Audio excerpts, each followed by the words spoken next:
Fai mai le tala.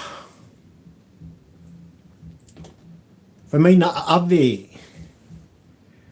tala o le toa o sa le vao i lea i tu langi o tu mua. Ia. E matau tia tala o le tangata. I lona fo i vai tau ma lona fo i tu lai mai. Na le eise tasi nā te ngafa tau di maina. Le malosi o le fo i toa o tala o le atunu o Samoa.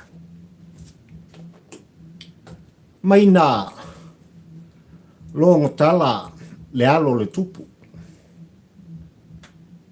Na o le whaamtelanga i le atali o le whepo i whonga. Le tama o le ati o ngie.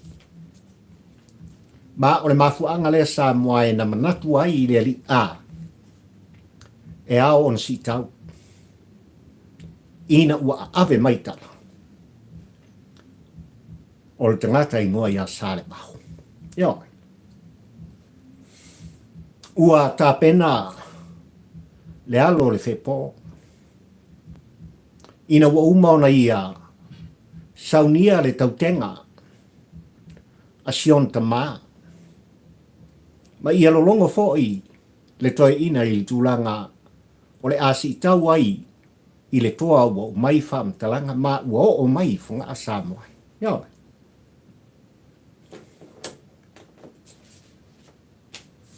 Na a apa le toi ina ma whape atu i ale ati o ngie.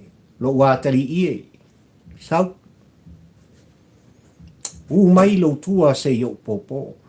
Ma se yo wha manuia i ati oi. Ia. Tau ina ia e alu. E ui na uliuli oe ai ia mala malama o wala. Afa mai ina ua tā pena le malanga le ati o ngie. Fa mai na fono le tawaitu. O na tasi lea o le tofa le moe ma le whautautanga i le tawaitu i whunga. Le lei. O na mai lapa o le niutea. E whai mau penga. O le aloni. Ia. O le makuanga lea. No lato sauni ai. Le lapa o le niutea whai mai sa tu i pola i tua mota o whanga. O lau au penga lea e te malanga maoe. O le amatu tapua i atu. Ia. Ma nino le tala Samoa. Le tala whai mai ina ua whetau i toa o Samoa. Na tāta ngata le ati o ngie. Ma fuaisia. Le anga whai mai sa manatu. Le toa o le tu langi o tu mua Samoa. O lona filfilinga. Ma lona taritonunga o le lapa o le ni vai. E tasi lana tā. Ona wha umaina ai lea. O le ola. O le tama mai whunga. Ea. Whai mai le lapa e ese le mamafa. Le lapa le ni vai sa tū le vai ngafa. Na filfilia e sa le vā o le a taua i taua. Na ngalo i a sa le vā. O le lapa o le ni tea. Lea na malanga atu. Na filfilia e le taua itu. I whonga a malanga atu ma le tama o le ati o ngie taua i taua. Ia. Le mafuanga le o le upu tātangata ona o se lapa e mama Samoa. Ia. Le tāpua inga le whepo. Ina ua malanga ese le alo le tupu. Whamaina se e lava i lona papa. Mai ia popo. Ia. Le popo ngā le to ina. O le tele o ana popo. Na ia tali tonu ai. E siri atu. Le tā ua fo i whawhia mai le tino o sa le vau. I tūlanga e pei o na tau ailo na atari i o le ati o ngie. Na manu malo le ati o ngie li taua Samoa. Mai na umo le taua anga i mai. Ia ngā kaki lea o isi tūlanga o o le a sanga ma le sāwaringa. Ia, manino le tala sa moai ina ua whapena. O na uma le a mauta anga i le a motai. Ai whamaina to toe lava le aso i moa e whapena o na morita iai. Lapa lapa o malo. Ina ua manu malo. Le a tali i o whepo i le taua. Ma le toa o lea i tūlangi. Ia, le i tū isa sai. O le motu ma tūmua sa moai. O te ioe ma o talitonu ua no fale sa tu ia ma no foilo foi. Le fina ngalo malama o le tātua tunu i le tala. E pei ona tau mawhai papari i le tampo ua ai le polang. E tāla tala i lau tāpua inga. Ai maise o lau mai moa. I le tāwhali toso i le tāu li ngolua le nei sa moai. Ai le nei tūla ma le nei taimi sa moai. A fio mai a tala mai a au. Ia oi. O ha mai oe le atunu pele i le fatua o papari i le tampo ua ai le polang. Nā mai le nei aso sa moai i lau sa i linga malo. Ai mai se o tiu te mawhaiwa ua totofi ai oe mau. Ia oi.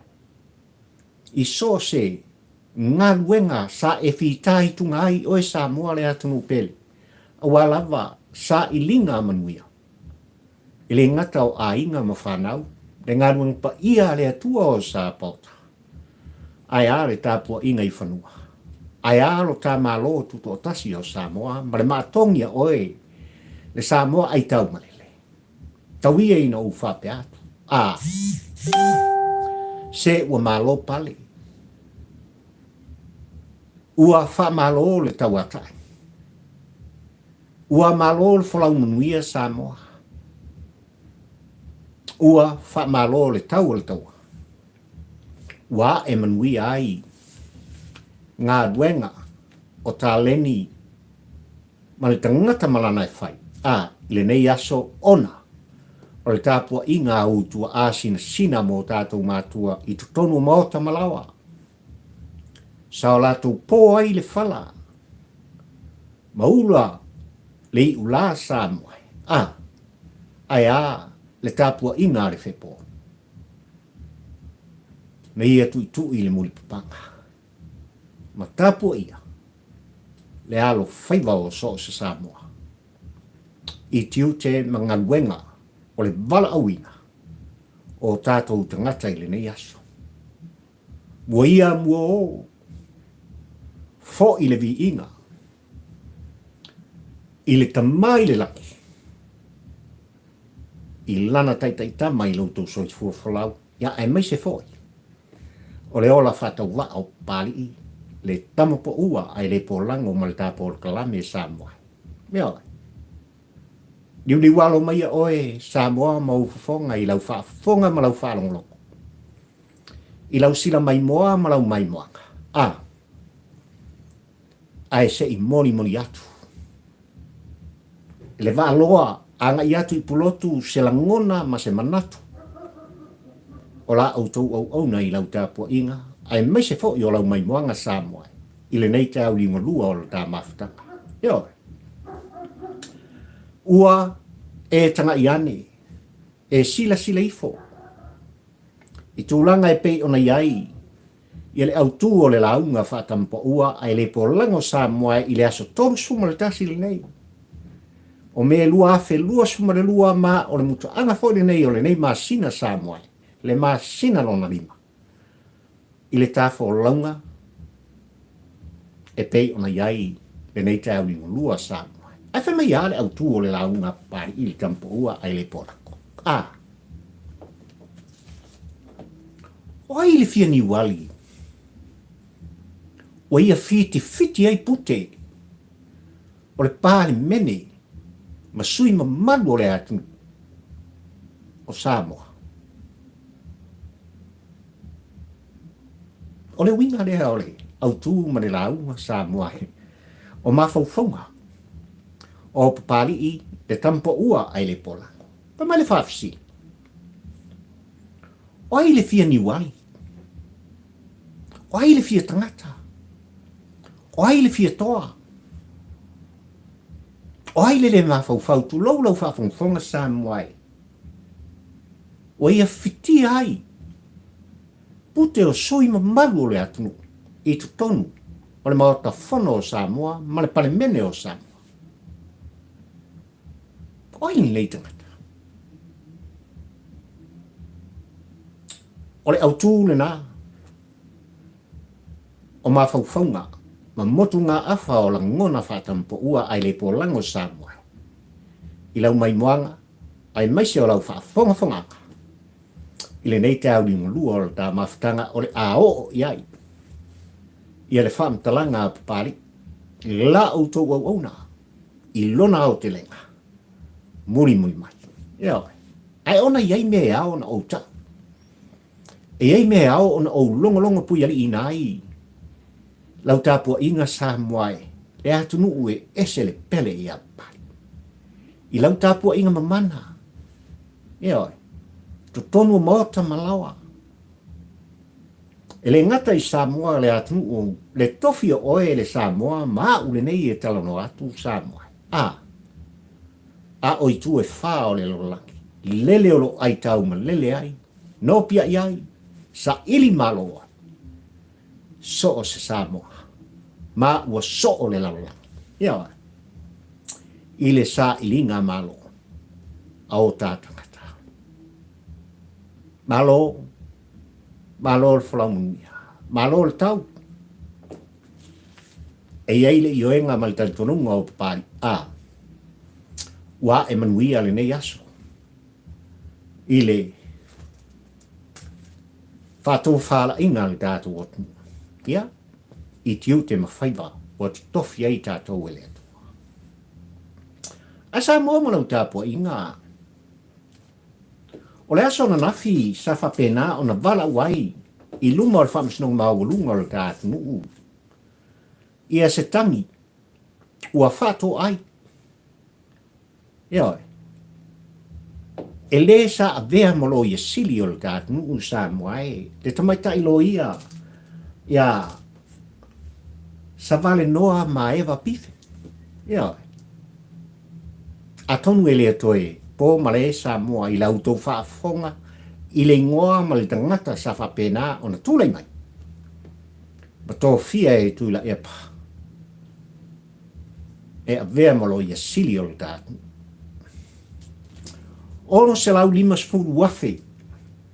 Ova ma le afa miliona. Ua suai ele nei. Tau sala po o lo lea fo i tamai tai lo ia sa tūlei mai ma tangiolo ma le tofinga.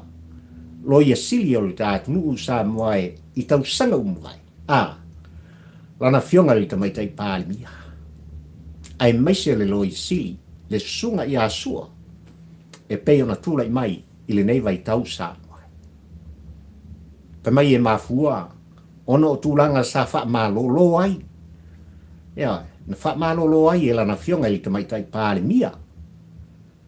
Ia le sa avea mo lo ia sili, I lea tau sangan se ima vea nei ma tua atu il pai inga suma le ono il tūlai mai o tuila epa ma heropi pia taita ia lo tātu. Ia ona ele o toi pō ma le sa mua I tūlanga. Na whapena ona pito tasi ai. Le tangtanga ia lea fo I tamaita I sa tau fia a vea molo I sili ma wha longo pea. Ia tuila epa ma le whatonunga. Ae na ngalo ia teia. Ua suia le whainga malo, ua tūlai mai le whātua I le tua sa mo utas. E kapetenina le sa o Samoa. Ea. E eile uainga ma le talitonunga I li poti ua taunu mai, ma tauni maina e papari I le tampo ua ai le polango Samoa. Ia, o nisi o lo ia, kiusi o lo whapena, o na awinatu I whafo mai o Samoa. O lo lato fina wina, ia le mata upu o le fo'i. Tau sala o le atu, ia ai whapena fo I lana fionga. I le tamaitai pān mi o le tātu nuu. Ia ai maise le a fionga I le tamaitai. Lo ia sili, ua iai le taimi le nei. Ia, le sunga ia sua. Elena. Ia wai. Nasi u kaku kilu I e. Sia tātou mata i tū, ia tūlanga e pei o nā. Tāngi sāi fōi, ia le nei fōi au au na o le atunu. Ono se lau 5 afe. Ono se lau 5 afe. Ova ma le afa miliona.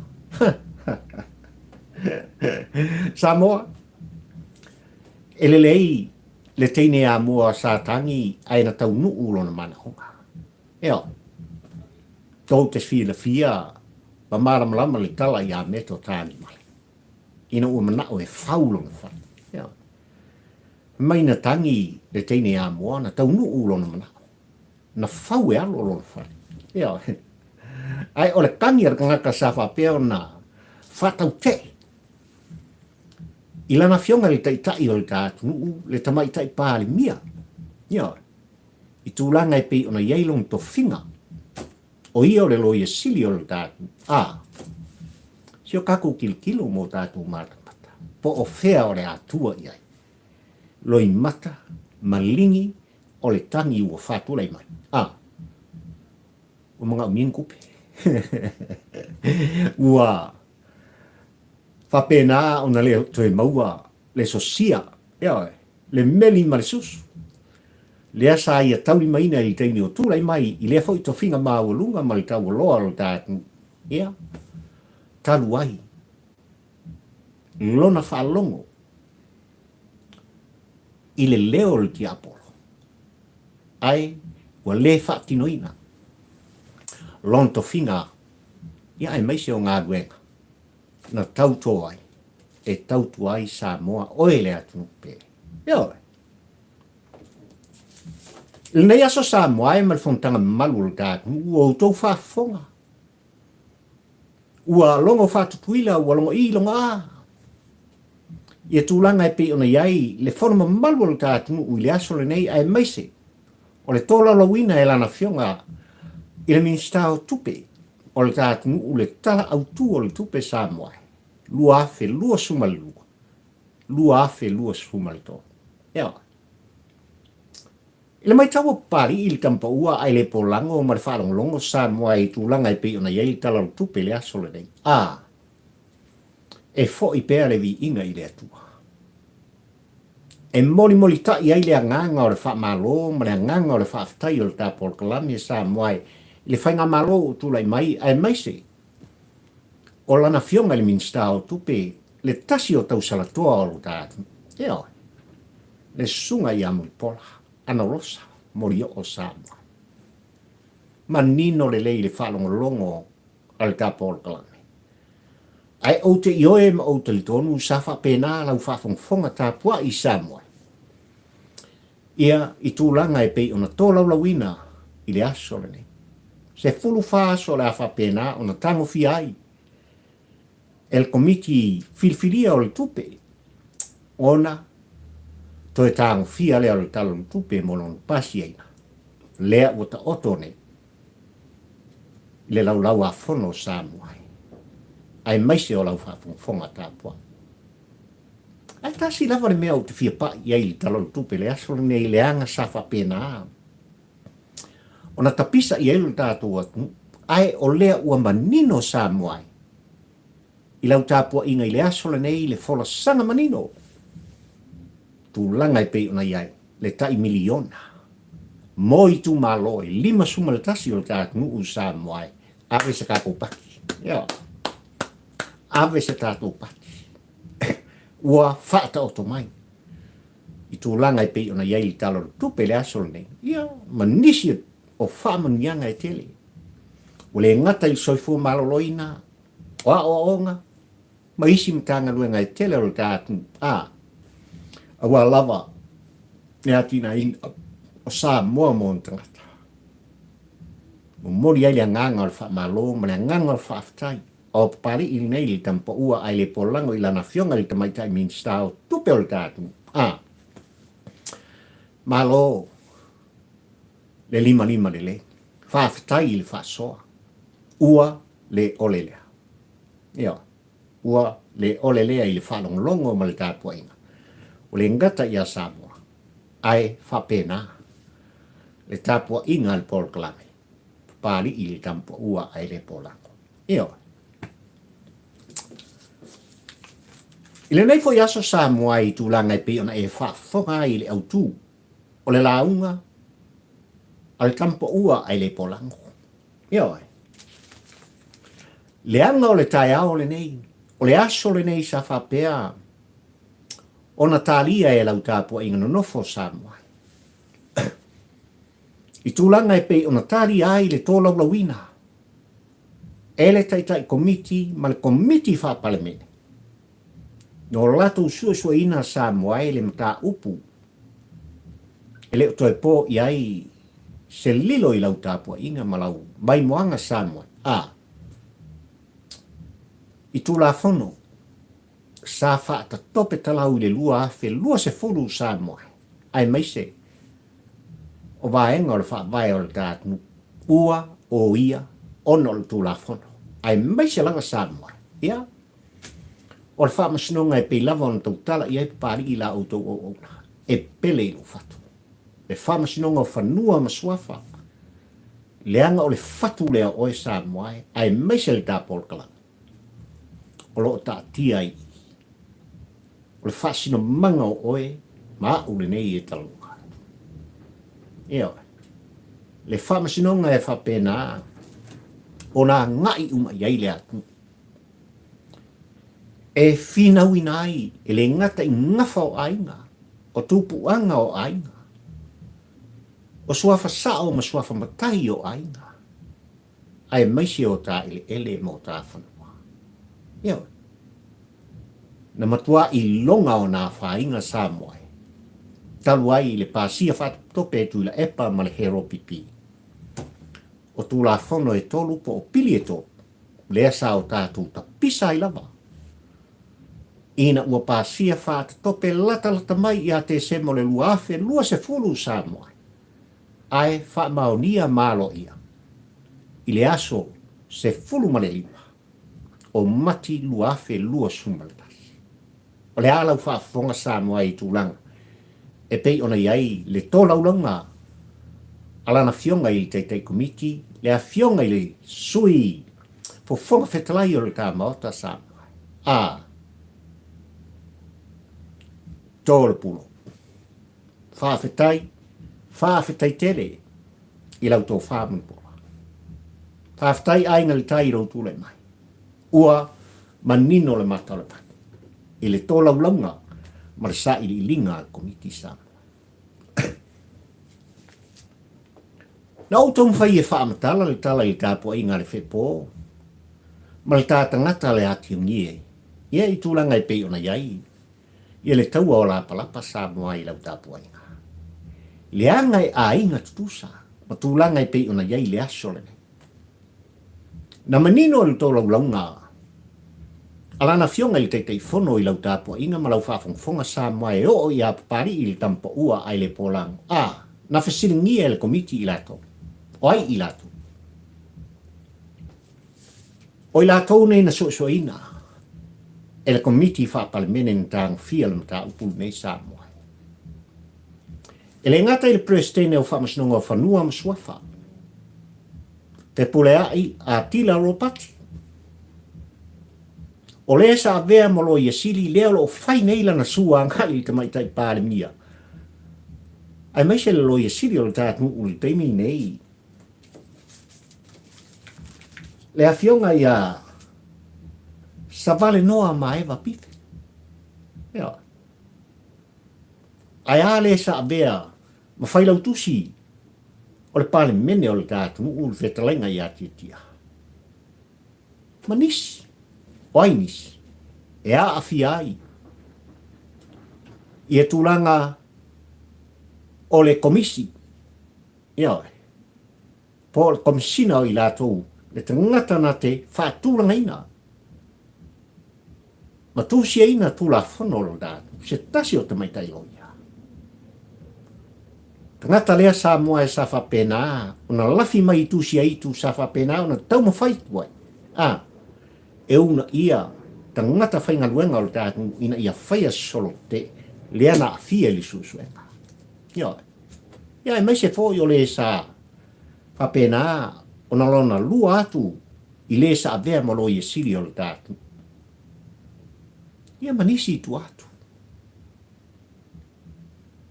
E matautia, le tōlau lawina sa mua e lana fionga, i le taitai o le komiti na lato suena ia le mata upule nei. E sa ana u whaamtala i hati oe, le whananau sa le vao i le lapole ni vai sa mua. I le taua e pei ona ahmata mea ai i tāpolo kalame i te au ni unga lua nei malau whaafonga. Le anga sa manatu i lātou nei o lātou un tangata pupoto. O lātou wei o lātou lima li tū lāfono le anga o i lātou un tangata. I tū langa wha professor o lātou o langa o oina. O lātou o loia. No lātou tilo ai. Oi ngi ko inga wanga i mai e su e mato. Ea. Ai na ngalo ia i lātou malo lātou potomoto sa moa i lau tāpua inga. O sui nei, mai lava i taitai komiti, le sui taitai se i o lava, i sui umar komiti, o fui na fati mai i le tumutumu. Ea, na filifilia e le atumu. Na filifilia e nuu o fio anga malalfanga mai tu malo. Sui nei. E manino lele. A whaina filifilia i tu malo, i nuu mafio anga Samoa i la tone. O le whaamanianga. O le whaamanianga a Samoa. Ea. E mafu anga lea sa, tu fesiri ai le komiti. Mo lātou whaonga ina ai le lapale niutea lea sa, tau ai le atali o le whepo, e lātou te tau ai le taua. E lātou te tui fesiri ngai. Ia le poto moto o le tangata ua manatu i folava. Waia i mātou le poto atotoa. Ia. O nisi o whaafisili ua utou whaafonga i le talatala ina. E lana fionga i taitai komiti le aso nei na maofai i le whaalongolongo o papali i nei li tampo ua ai le polako. Ia. A se ha ua sui ai ia whaupunga i titi o tū lafona. A se ha ua utou le tu ina ai i tutonu isi whaupunga o le tū lafona o sa whapena o na pasia na filitanganga i ai le tō wha le uta ma le moe i tutonu o le pali mena malu o sa. Aisha. Aisha ua utou ave e se ai. Aisha ua utou fesuia i. Aisha. O le ale tali na tari ai tangata nei e pei o na tā ua ma wha matalaina. E lana fionga i taitai komiti sa moe. E le a whaina ai le tūlafono. Ai le isolo muri ai le komiti. Sa o lātou tau pēa i le lapa o le niutea. Ia. Sa o lātou tāta ngata i fesili. Sa o lātou tuinatu. I le matautia o le tangata wa ia te ia le whasausili. I le matautia o tangata wa ia i lātou le solinga o le tūlafo. Wa ia i lātou lo lātou manatu lātou te fitifitina. Pute o sui mamalu o le pali mene o le tātou usama. Se vai le mafofo. O vale mafofo. O vale fasili au pule. Ma fuangare wala tu manatu i fai. Manatu ane. Ele a faina ai tu lafo. Ele vale le filinga sa moai. Ile to fa tala i tonu le moto fono i sa. Ia. Ina ua lau liliwina. Ia le tula fono. E pei ona fina ngalo ai tu la epa malana whainga malo. I le pai inga suma le ono, sa moai ma pasi whaata tope. Ai o le ale me ua tupui. O le ale me ua tūlai mai. Ai siana matua i tūa i lunga. Te pule ai a tila ro pati. Baanga i atu. Ioi. Le ofisa o le fono, malona maana onga. Ina ia suia isi vaenga, ma whaupunga o le tūlafono. Leana ta ua le tele o meri sa meri ai. I meri atu ai o ia le lai tu. O le vai i tūlanga i pei ona iai. I le wha upuina o tū la fono, ai le avengi atu. E saini ai, lana fionga i le au malu o le malo Samoa. Manino le lengi. Wale ngata ina wha o ngā i meri e tala noa ai i ona mana onga, ma tu ina atu ai mea he mana o e sui ai. Ai le toi solo muri ai. Whai mai na tū ma savali. Baanga i atu i o le maota fono. Ia, i le official fono. Ina ia tilo tilo i ai ona mata. Ua whātaunu ina alona mana onga. Ia, ua whātaunu ina alona mana onga. Uagi. O le fili o le tama o le maua. Samoai, o le asolo nei a toa i ele tausanga na launga ai le taitai o le kalesia katolito. Ia, e launga o le centuri e whaapuina e pari i le tampa ua ai le polanga tō sao ai. Le fina ngalo o le atua ai maisa o le taitai o le kalesia i mata o tuila epa. Ia, i mata o tuila epa. Lona atali i whale. Mai nata usanga Samoa o mai le tau li ngolua le nei. Ua a toa i ai le tausanga. O le nala unga o te ioe matalitonu. Ua no fale satu i a maa i lau tāpua inga. Ai maise o lau whaafo. I le launga o le centuri e pi on tam whai pari i le tampo ua ai le polang e longo ai koe. Ia, a toa le tausanga i asol nei Samoa. Masalo o tō whapea. E manatu, e fōringa mai o la iai lava sesi o le a maua o oto. Ane ua maua. O le fili o le tama o le maua. Ua. Tu lau Samoa ma le whaafonga. Ua paha o la tuku. Koe whaupari. Ua paha o la tuku. Ia. Ua taumuu. Lea maa le lenga le au ompa ia le atua Samoa. Ai tūlanga ni mai tau o pari i e pei ona mai tau atu. I le nei aso malfontanga Samoa. E fōringa mai na matua i malama lama i ai. I la tau sa wha pēnā ona i le pai inga suma le ono. O le vaenga wha upwhai la tau te pui pui ai a te tau tangata. I le fesuia inga. E fua i la ngona. Ma manatu wha alia sa o la tau mawhai ai. Tula i atu. I le sui taitai o le hero pipi, whetalainga i a whantoe e milo. Ia, tula i atu. I se tasi o sui sinia. Le sa vea ma, sui min star, i atu i la epa, i le pai inga suma le ono. E whai pule o whasal langa numele lima. Le a fionga i a pesta e milo. Na ngalo i a lato. O le pamiti na filifilia, e le ngata na taitai fono i ai, a inga le tai. O a inga le tai lea na taitai fono. A e sui taitai fono ai le tama mai funga. Le toe tau whanua le mari e toa. Lo au, sola ma le malo, ke neti sio. Na ngalo i ai lato. O le sui taitai fono lea. Le anga sa o pese, sa moaima o longo i ate o ele a matanga o susu enga no sa i ringa. Na tau tino ai e tia, ina ua fisilingia. Ele tama mai fonga atu langa e pei ona iai i lato susu enga ma fisilinga tu ina. O inga whakungu auko, le ale tani na maua sapo. Na whaatonu, ele taitai on malo.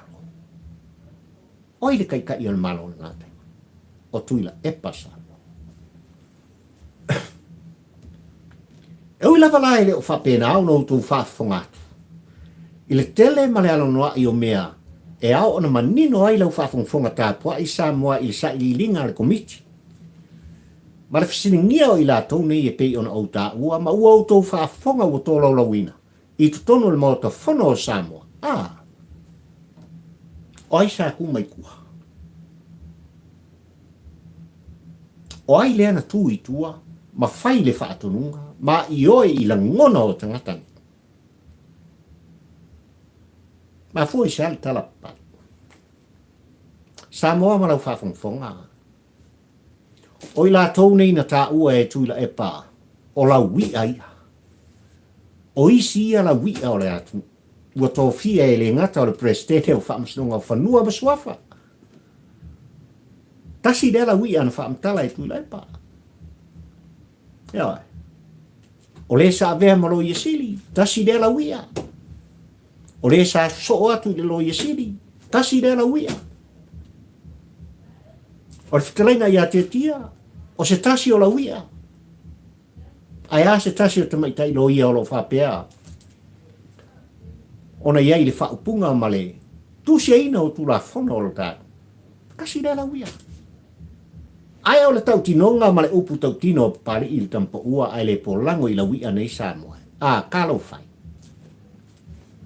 Ua le ai ni a tini po o la wia Samoa. Le ai mangi a tini po. E fili la wia atu la epa ma le hero pipi. Kalo fai. Ua le ai ni a tini po. Lea ua maua. Lea ua maua Samoa i lau tapo inga ma lau whawhongwhonga. Eo. Ua manino le fe autu sao. Ma le whai unga wo i aile sa ili linga le komiti ma lo lato te itai. Ko tui natu na ta upu i lana fionga i le loia sili o le datu. Ai meisa na tanga duenga o leo leo. Ia whaia morianga. Leanga ua manino lo lato solia o le tulafono. Ua lato soli li tulafono. E ala i ngai o inga sa lato whaia Samoa. Whaafetai i le atua. Eo. Ua manino le. Ua manino fo i lau whaafongfonga tāpua i Samoa e. I le tua langa i lana fionga i teitai komiti ma i whaapea mai Samoa e. O la autou whaafonga ma lautou tāpua inga, o autou sila fia mea uma. E le mai le komiti malang sa i linga lau tāpua inga Samoa. Ma fua isa. Langa e tā ua Samoa e. Ia tūlanga i pei ona iai. Le whamasinonga o whanua masuafa. E ki oa. Alu ngala lo. Le ki oa atu umusu atu. Ia lana fionga. Ili tamaitai minsta o whamasinonga. Ile prestene o whamasinonga whanua masuafa. E whamai ua kolosi le renga. Na ai tui. Ile tu umusu ale mau. Onga. Sa tau mawhai. E milo ma whaalafi. Ia tūlanga e pei ona iai Samoa. Le makau kia o le sori ngā kula fongo le sao latu suia. Ma wha upu inai nisi vaenga o le tula.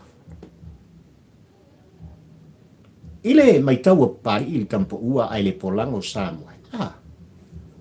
E hao na wha solamuri. E hao na wha solamuri tūlanga e pei ona i tūla whano e lua i ua.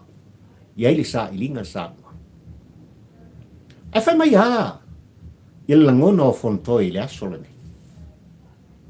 Se ilonga e mawhai ona i ai le lua vai tō. E i o e ina. Ma pasi e ina. Ia le tūlafona o na whai lea o na whasol muri. Ia le lipoti i tūlanga e pei o na mana o mi ai. Le lipoti ina ia pasia. Lua vai tō. Samoa malau tāpua inga malau whafungfunganga. A whaina iai sui nei pe ona o tā ua le sui teitai. O le komiti nei sa filfilia le tā pāli mene lātou te suesueina le mta upul nei. O le tua tau whanua ale mali e toa le tama mai funga. Ai seao le ale i oe ai mali nei tangata. Ai seao le ale i oe ai. Le tua tau whanua i tūlanga o le lātou sa i linga ua pine mea uma. E ao na lātou lango i le whainga malo. Ma o le upu tau tino o papari i tampo ua ai le polango whātū le lafo. o le taimi e whaatua ai le lafo sa moai.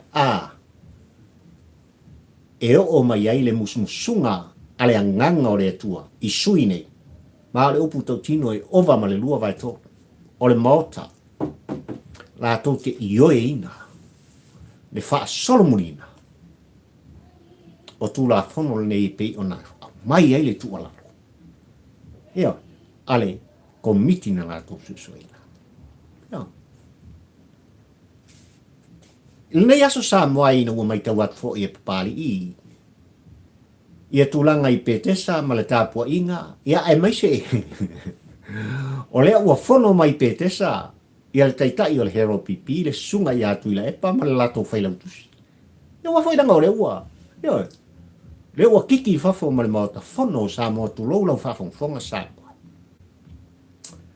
Ua tautino i tūla epa i on langona tūlanga o le turi ese o la ua, ma le whaasalaino i la ua le teimi nei, on o le tala au tu o le tupe.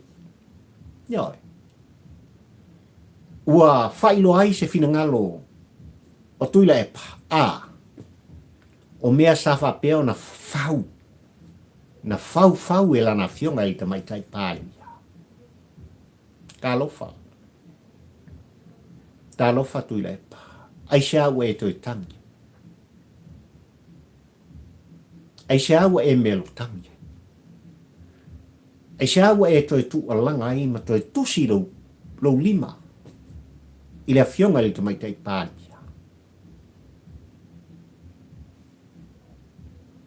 Na e manatu tu i la epa i le lapa o le ni vai.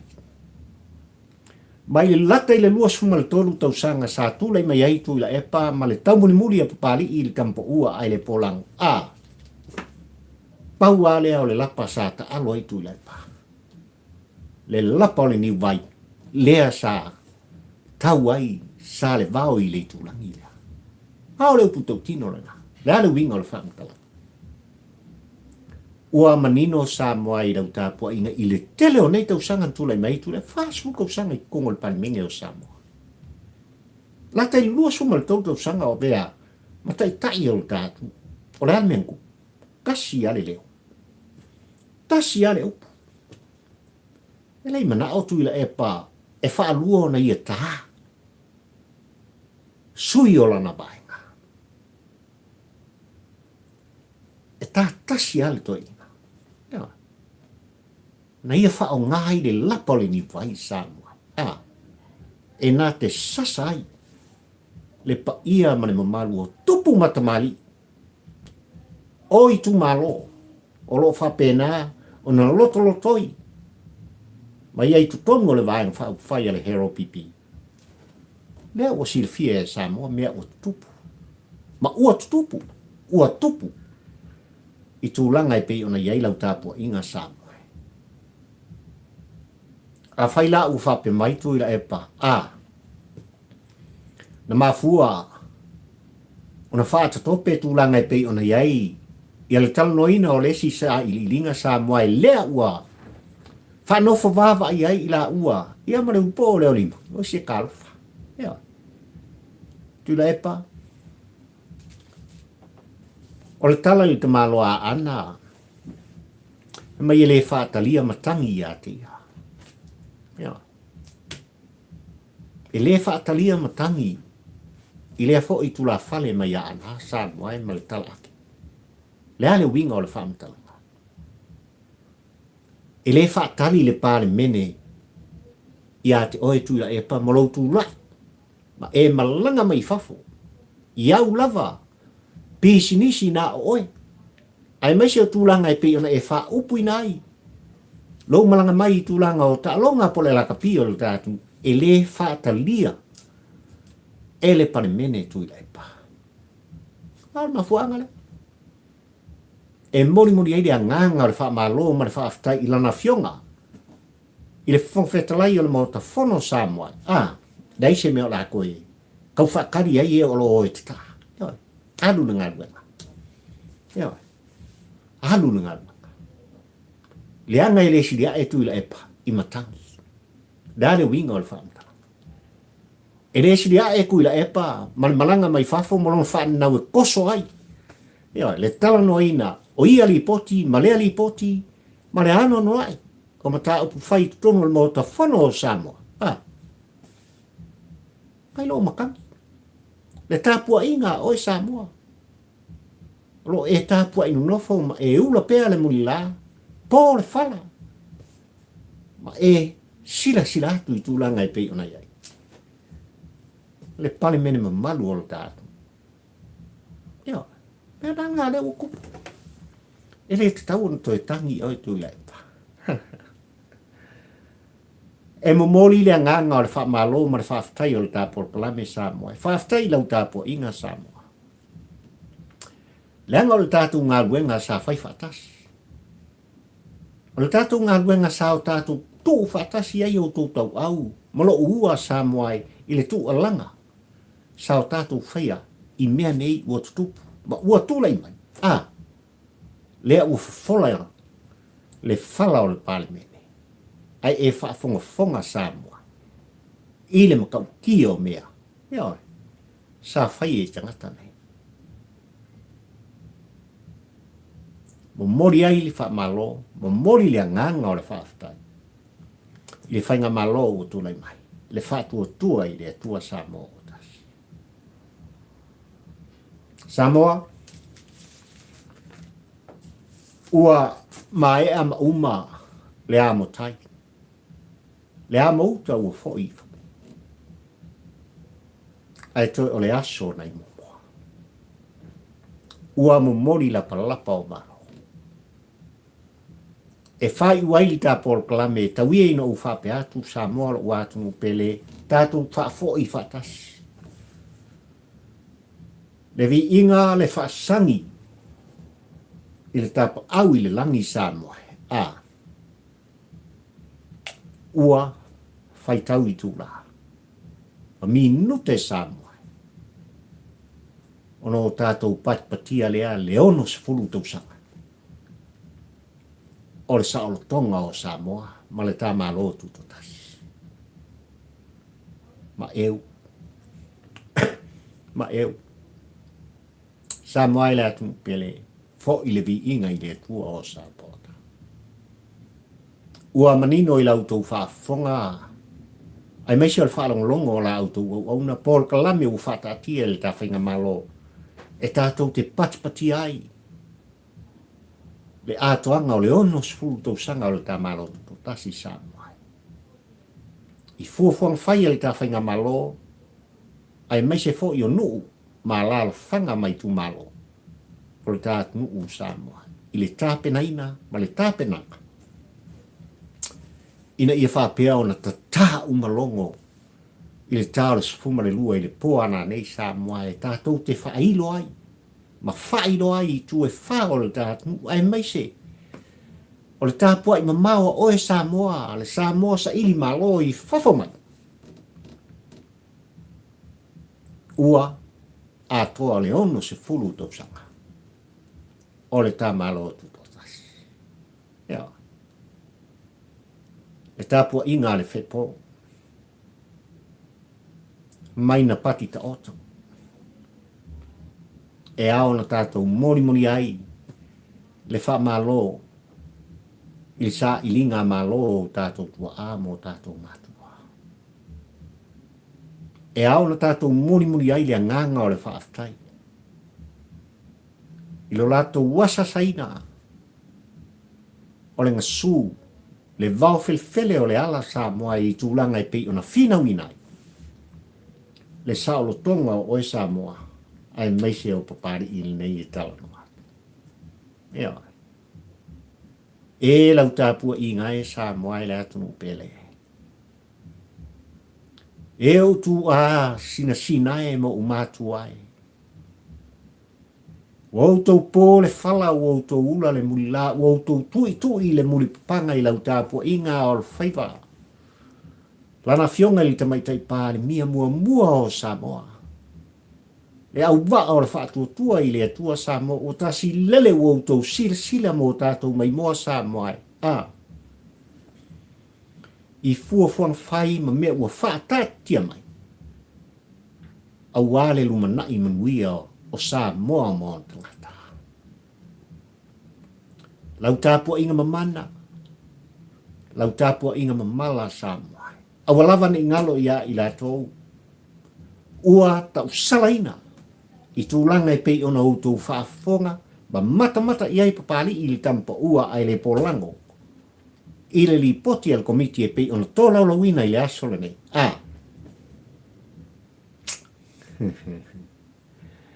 E le sili ae, ma feo lolo lava le malau matua. I le tangata, ai, ia te ia malau nuu ma le atu. Ea, Yang e makaukia meang whaikanga. E ioe papali ili tampa ua ai le polango. O le ono se fulutou sanga e ao na tātou patitia. Le tātou fōlaunga Samoa, tātou te fōlau ma le whaatuatua. Ea. Ai ua manino ai fōi i Samoa, i le whāse fulutou sanga o le tūlai mai o tūla e pa, ma le luas fulutou sanga na aveai o ia mata i tai o le tātou. Ua tau nuu le launga, a le tai tai o le kalesia kātori.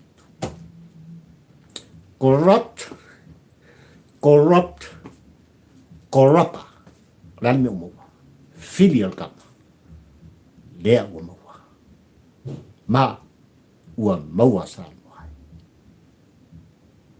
Whamanuia le atua, ia te oe Samoa ua atunu pele, manuia le whamanatuina, o le ono sfulu tau sanga, o le tamalotu to tasi, o Samoa le tofi, o oe maa ule nei. Mai le atua o Sapota. I oe Samoa, tūlai mai, tātou tū whatasi. Si o tātou sisi nai. Le fua o le tāsa o le tonga. Blele uāngia ngia. Ono se fulu tau sanga Samoa. Fo iai le vi inga. Ilo tātou ta mā o le laki. Ono o lan taita i tama i ate oe Samoa le atunu pele. Ai mai se, le taita ina o le lima o papari i le nei o lo tala. O le tāpo o kalami le Samoa o atunu ue. A fai o le ase, pati ua sala se la ngona ua. Langa vale i lau whaafonga tāpua i malau tāpua ina Samoa. La fuia inu ule aina. Se la ngona whataua o papari i li tampo ua ai le pola. Ai o te whaafetai, whaafetai tele i le atua o Sapota. I le ola, male malos. Le leo whataua o la auto o e tu alanga ai. E lo longo o lau tāpua inga. Ai mali taimi nei Samoa lo atunu ue. O papari i nei nanga wai e soa. Fio i waa, taula mo le lua. Le tampo ua ai le polango. Ka whila i le skofi. So i fua mai e manuia. Manuia tere. Le ono sfulu tau sanga. Ole, tā mālotu.